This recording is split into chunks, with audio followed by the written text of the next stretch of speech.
1,250 to 1. Those were the odds that Girona faced at the beginning of the 23-24 season to win the league title. However, if we fast forward to January 2024, we observe that this team is tied with Real Madrid at the top of the Spanish league table. A team that just 2 years ago was contending for a promotion spot in the Spanish second division. The most common reaction to this is, What? What the f? well, let me explain. But first, to give you a better idea of the absurd level that Girona is currently presenting, I will tell you that if they are able to maintain this pace until the end of the season, in terms of point tally, they would finish the year with a total of 96 points. A point total that would be enough to win any of the La Liga titles in the last 10 years.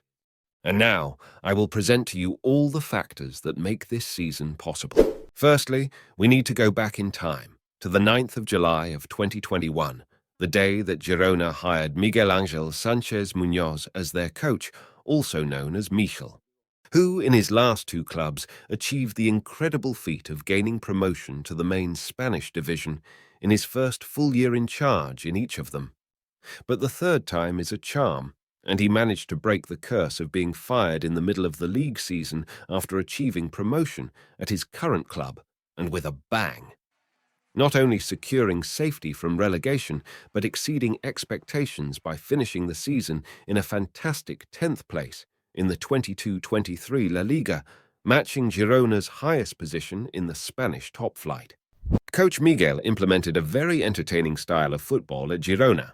They are a team that likes to have the ball and to play out from the back, which is well demonstrated by the fact that they are one of the teams in La Liga with the highest numbers in terms of possession, as well as being one of the teams with the lowest percentage of goalkeeper launches in the league.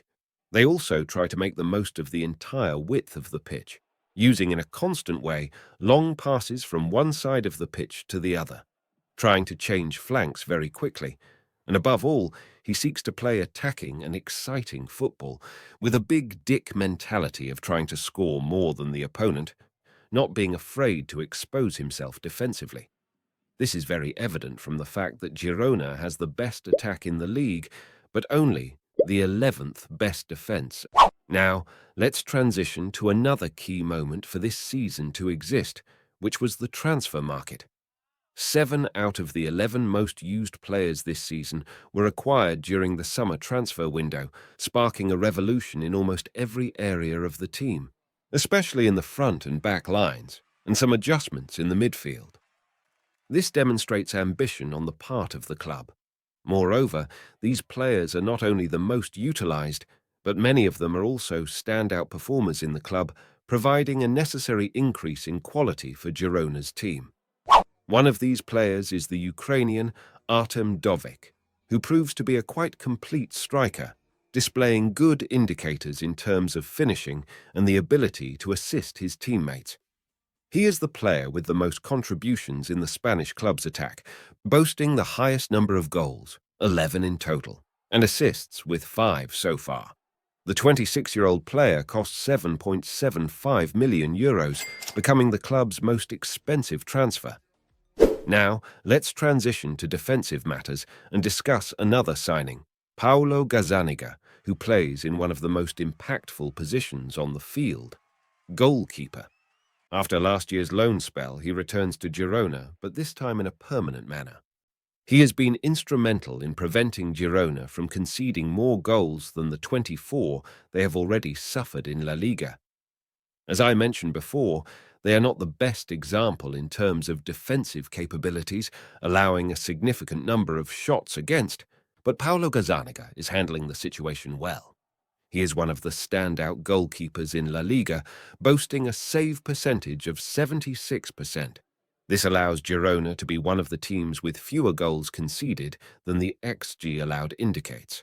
Now, let's transition back to the attacking side to discuss another standout player in Girona's electrifying attack, Savio Moreira de Oliveira, a player who joins the Ukrainian at the top of the assists list with 5 completed so far.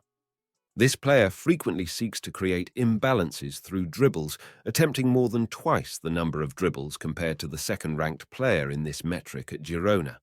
He is a key figure in dismantling opposing defences, providing more versatility to Michel team's attack. So far, he has a total of 10 direct contributions to goals, the second best number on the team. Other signings such as Daley Blint, Eric Garcia and Yangel Herrera proved to be valuable additions to Girona's squad, but the spotlight is on the three men I mentioned previously and in more detail: Artem Dovik, Savio and Paulo Gazzaniga. Now, let's talk about the man who is making Catalonia forget Messi. Well, at least in Girona. It is because of him that Girona can have the playing style it possesses. He is the engine of the midfield. He is having the best year of his career. This season, he is undoubtedly one of the best midfielders in Europe, and of course I'm talking about Alice Garcia, showing impressive numbers in terms of goals and assists, 3 and 4 respectively, for the position he plays in. But his impact on the team is not limited to these statistics. To give you a clearer idea of how influential he is, I will enumerate some facts about his season. He is the player in the club who touches the ball the most and attempts the most passes, completing 87% of them. He is the player with the highest number of switches in the team, which are long passes that move the attack to the opposite side of the pitch. He is one of, if not the most influential player defensively, having more tackles, ball interceptions and blocks than any other player on the team. Not only that, he is the Girona player who creates the most shooting and goal-scoring actions in the entire team. Therefore, his contribution is not limited to managing ball possession, but extends to every aspect of the field, being the most influential player in the team, both offensively and defensively. He is the main reason for Girona's position in the league table. And that's why he is included in the starting 11 in my latest video. If you're curious, check it out.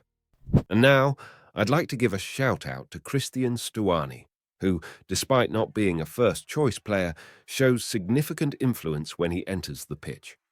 He is the team's second-highest scorer, proving to be an asset despite the limited number of minutes he's getting. The last factor that allows Girona to be in the title contention is their overperformance in terms of underlying numbers.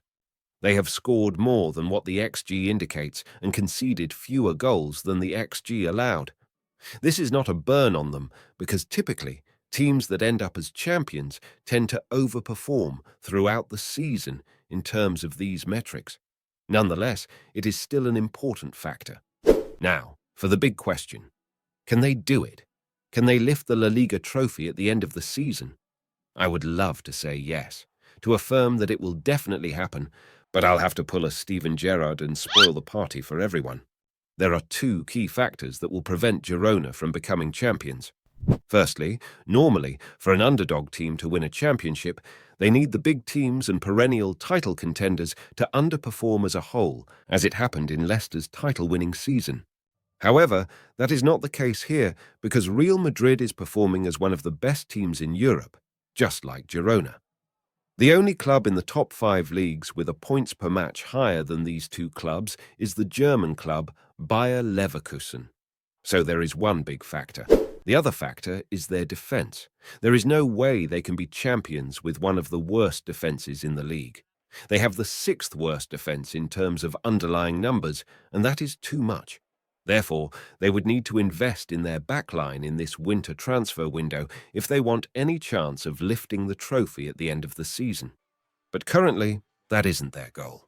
Right now, their aim is to finish the season in the European places, and for me, that's a done deal.